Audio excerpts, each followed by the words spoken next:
Why, hello there! Welcome to the Guild's Wagon Completion Series! We've been putting some finishing touches. Come check them out!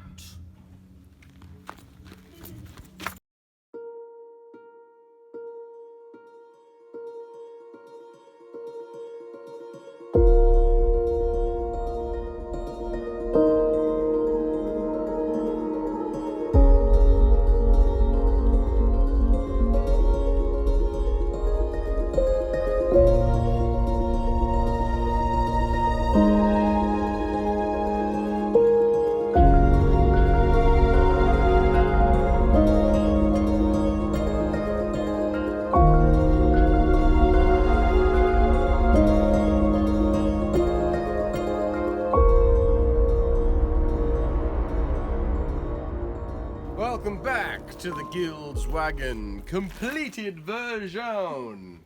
Insofar as these things can ever be completed, it's a work in progress. Things are constantly breaking, mainly the things that I made. The key element with the van was to try and make it so that it can be changed variously, because my life is changing constantly. So instead of having a sofa that was permanently built into the side, we got these ground dwellers, which means that we can slide them in and out. We can put them on this end of the van or that end of the van. We can get rid of them completely if we want to, or we can just lift them like this for 2,000 reps a day. Yeah. Under here is the storage area that we built in the very first video that can take an entire wrestling ring. But when it doesn't, it's normally full of muddy boots, pelts, charcoals, and of course, a small armory in case I have to invade another country. But I defend my home!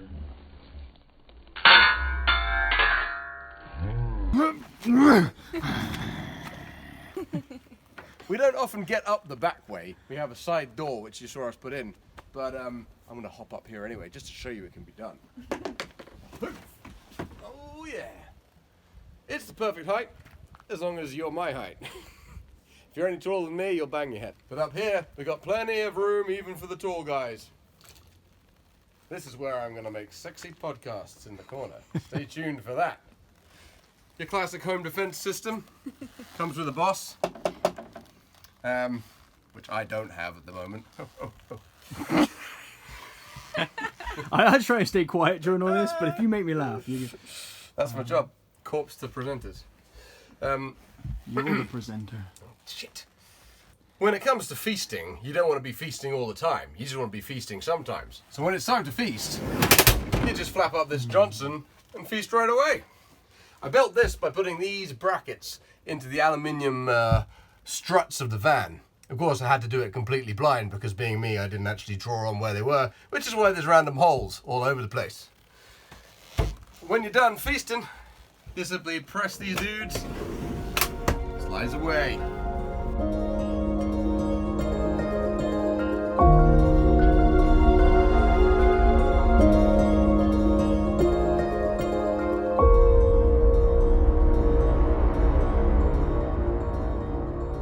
Here's the Skylight you saw us put in. It's been through snow and frost and rainfall and it still survives. The only thing we have had to do is wedge some little bits of cardboard into the little fixing bits, because these are quite loose and sometimes it comes open when we're on the motorway, which is not so bad in dry weather, but if it rains, well, we'll be flooded. This is not an ark. In order to make a real two-floor feel to the van, we put in this step that allows me to come down here. Get loads of headroom so we can dance however we like in the kitchen. And if we want to really separate the van out to make it feel like a home, we can draw these curtains. This is also helpful when having a poo, because, because the toilet lives in the corner. So when you need to do your business, you simply pull her out, hey-ho, flap her up, ba-doom. If you're feeling shy, you can pull the curtains, or you can just hoist the other person out the back of the van. This is the kitchen, its final iteration. The first one I built was so heavy I had to throw the whole thing out, because I forgot you can't just drive around as a 100-ton van. We have here a lovely dramatic oven, in which we have cooked everything from spatchcocked chickens to pizzas. It does it pretty well, although we did find we need to raise pizzas off the floor a little bit to get them crispy, because it's a gas oven. All the heating and stuff lives under here, which I've opened up to show you. I've got a couple of cans of propane, sit one behind the other. This one's plugged in, and when this guy runs out, we plug that guy in. That means that we're never completely out of gas because we're always revolving an empty one. They sit somewhat haphazardly next to the heater itself, but don't worry about that. I'll definitely put in a safety wall at some time. All of the dropout vents and the gas and stuff basically all lives in this one cabinet, which means if we have any leaks, it all goes out there and doesn't drift around. I also installed a propane detector above. It's also a carbon monoxide detector as well. He lives in the back. Can you see him? Yes. Just about. Here's the fridge where the food lives. Or the beer. Or both. Or nothing. At the moment. We tidied too much. Just some olives and old beef. Too much tidying, Mal. Doesn't smell great, but you can't tell. Up here is where we keep the pots and the pans. They all sit in here, and miraculously they never fall out. I haven't worked out why, but who am I to question physics? In here is where all the water lives. So we just shove bottles of water for drinking, and there's also a pump in there with a water tank. Unfortunately, I haven't put in a tap yet, so we're not using that. We're just kind of using bottled water all the time. But the tap will go here, next to our vast sink. We toyed with the idea of using a copper bowl, which would have been beautiful, but we're quite messy, and so we need a lot of cleaning room. Behold here the organisational rack of keeping Ed from losing his mind, where we just put all the things. And again, miraculously, never have they fallen off, no matter what roads we're driving on. Even this guy, they just bounce around. Nothing seems to go wrong yet. I just installed a domestic hob, which the gas is off for safety reasons. I installed the domestic hob into my van because I couldn't afford a camper van hob, and also they are super, super ugly. So I just put a normal kitchen hob in and converted it to be LPG, which means I have a frickin' wok burner, baby, in my van. Can you even imagine the power? Off. This a magnetic knife rack. Also works for scissors, or indeed any magnetic metals. So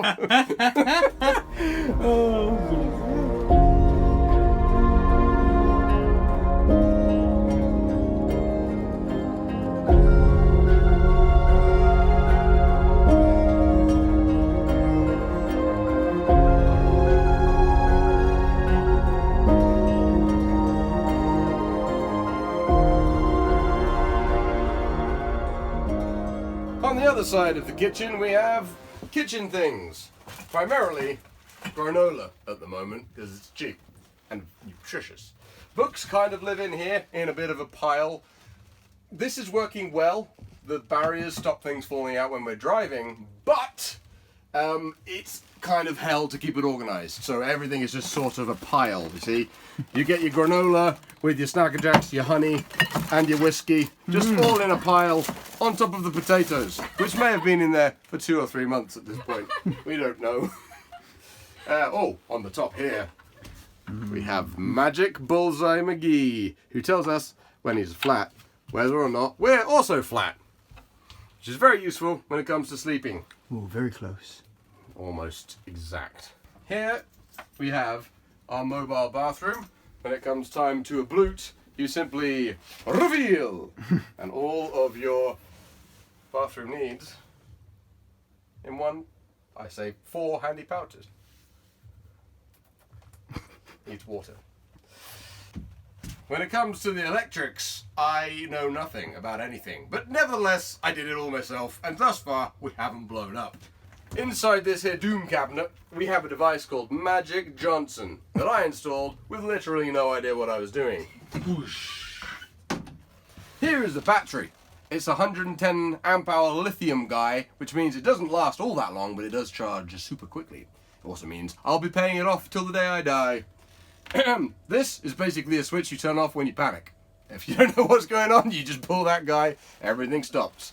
This connects the solar panel to this dude, who is a combined charge controller and inverter. So if I press that at some point in the near future, maybe 10 or 20 seconds, he'll make an awful shrieking noise and then start going like a Hoover. So I wouldn't recommend anyone else buys one of these for your van. I'd put them in a garage maybe, but honestly, it'll wake you up in the morning by going sheep.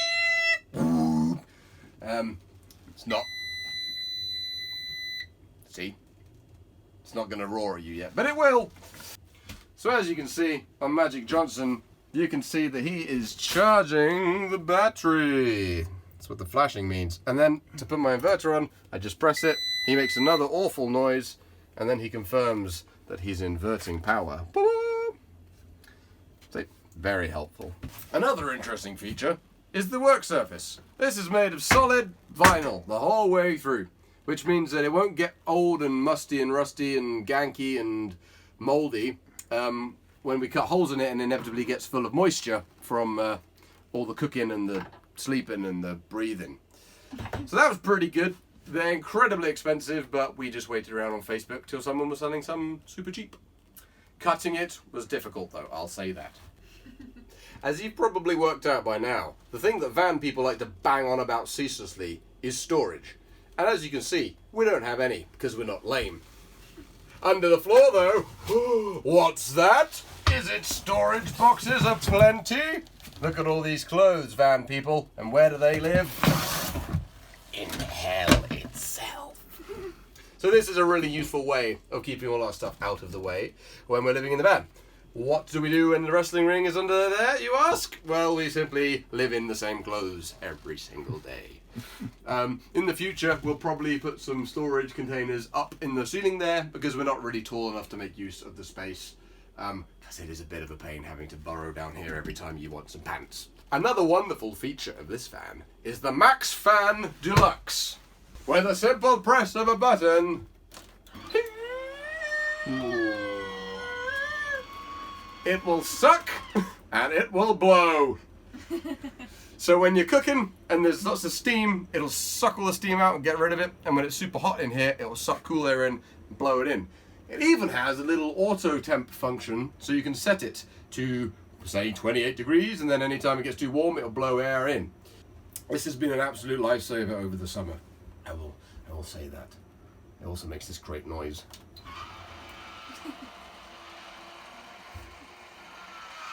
Of course, no van would be complete without decorative hangings. You got your protection runes, you got your African symbols, you got your Celtic swirls and Latin style spirals. And of course, as you may have noticed, we've been trying to get some greenery in the van in the form of this shaggy guy. And this. Droopy. Trooperson Stanley. He's meant to look like that. That means he's happy. We have one survivor. It is a Darwinian environment, this van. Which plant will survive? It's harsh, yeah. Yeah. The others get eaten. Is this real?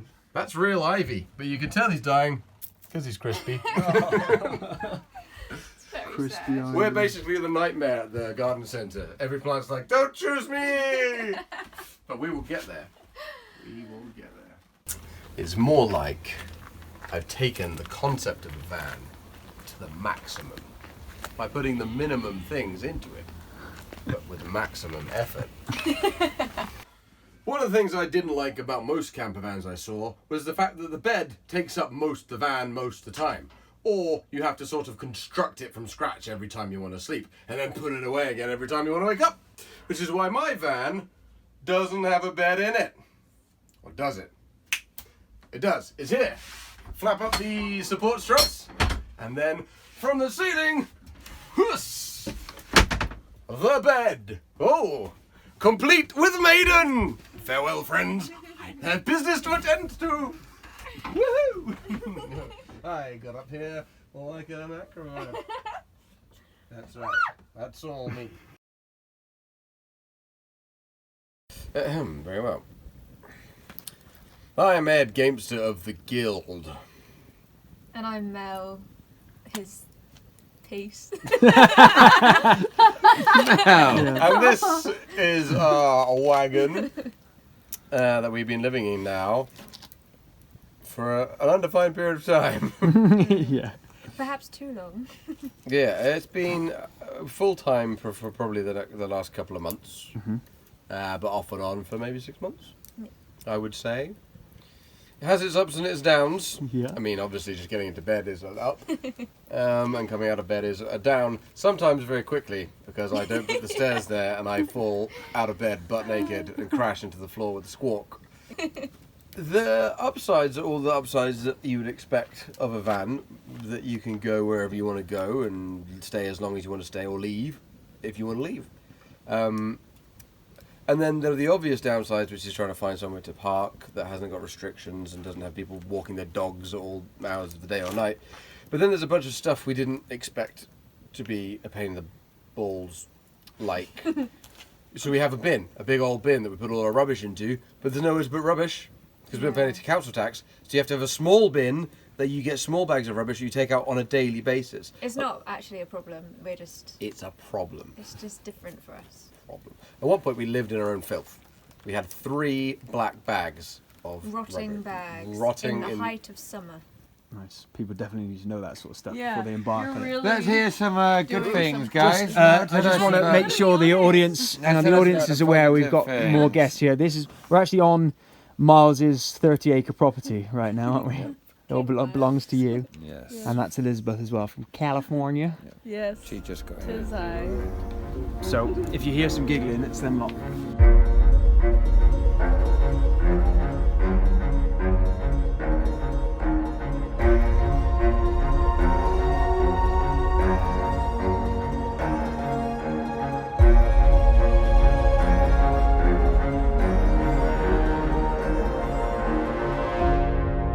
I'm going to feed the fire. I'm going to say something witty to you. Yes. And then I said, And then chuck I'll the have 3. now You chuck know a what I custard mean? into the fire. Chuck custard in. I sometimes meet people in a supermarket who've spotted the van and want to come over and have a chat because they're interested in doing it themselves.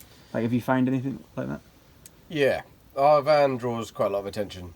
Often people don't know we're in it, so they say something incredibly horrible about it, and then I put my head out and they have to quickly backtrack. It was called an eyesore, wasn't it, at one point? Yeah. And he didn't realise anyone was inside, and he walked around the side. I heard him say, "Oh, it's such an eyesore," and he walked around, saw Ed, and then he quickly changed his tune. It was really funny. Yeah. I was yeah. butt naked at the time, that's Yeah. why. Yeah. Well, yeah, he was referring to the painting on the side of the van. The mural, yeah. Yes, Yeah. the yelling style dragon.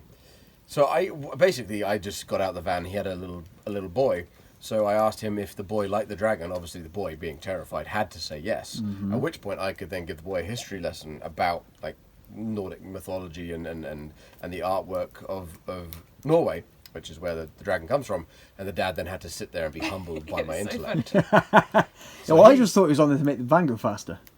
Oh, I mean, that's why it's there, sure, but it also intimidates small boys into saying, "Daddy, why can't you paint dragons?" Nice. Then I have to point out that I also didn't paint the dragon. But don't know anything about it. Yeah.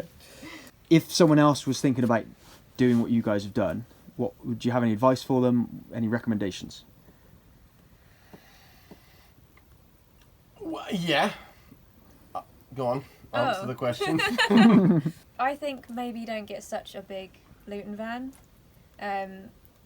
This would be for myself if it was just me on my own, because I think it would be way too big. Like, I haven't driven this thing; it's enormous.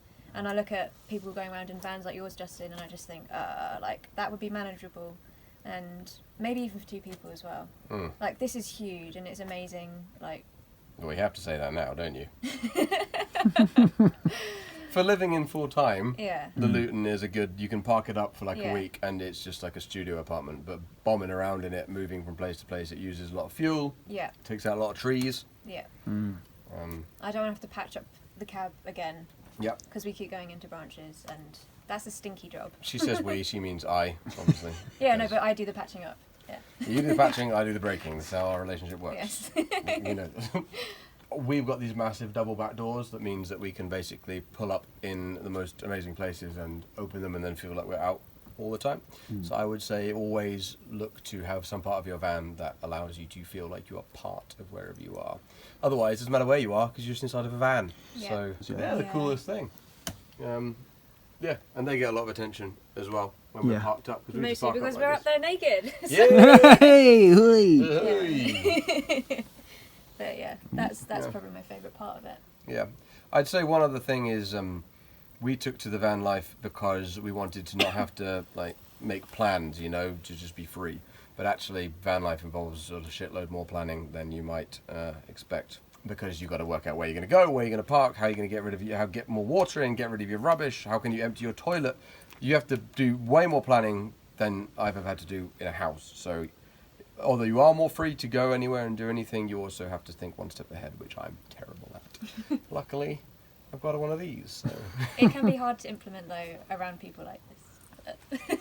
We're getting there. We're getting there. We are. Yeah. Wow. End scene.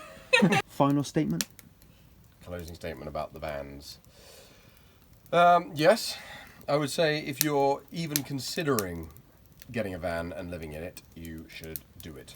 Immediately, you should find whichever van you can get your hands on, providing it isn't rusting away, and convert it. Even if you don't think you can convert it, you can convert it. I literally didn't own a drill and then built this. It wasn't easy. I cut myself many times. Justin did most of it for me, but still, look, we're here in it.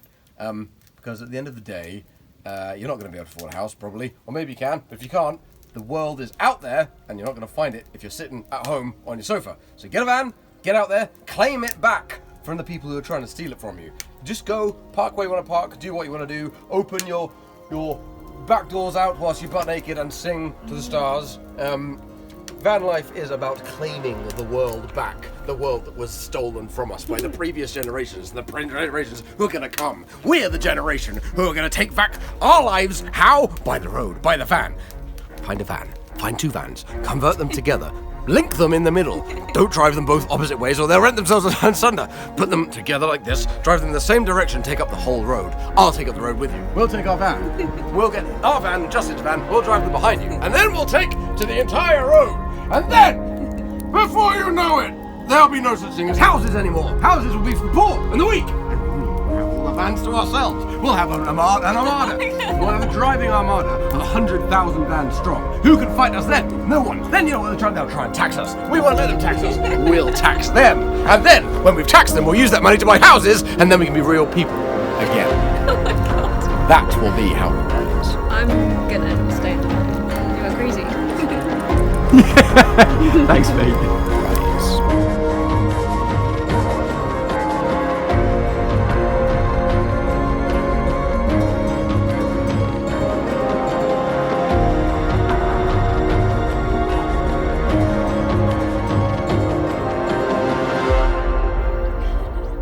Go away, Miles. I'm trying to film. You plonker. Hey, it's my log. I found it first.